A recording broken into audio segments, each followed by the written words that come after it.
जय जोहार जय छत्तीसगढ़ संगवारी हो। और आज के ब्लॉग में आप मन के स्वागत है। तो आज संगवारी हो अक्षय तिहार कल रही से, तो आज हमन बारात जावत हन ना जी।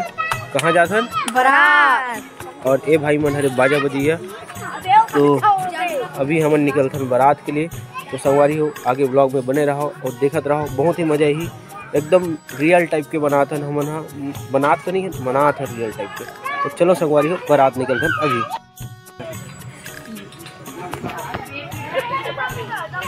वीहू वीहू एवरीबॉडी हाँ भैया चलते नाचा संगवारी हो अभी हम निकला था बारात के लिए। ये सब बहन बने हैं हमार, और चाचा है ओदे हमार विहान बाबू है और नाचा थे। तो हमन निकलते अभी बारात बस। चलो संगवारी हो।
तो संगवारी हो ये मन हम मन से बारात आए, और ये विहान बाबू भी आए बारात।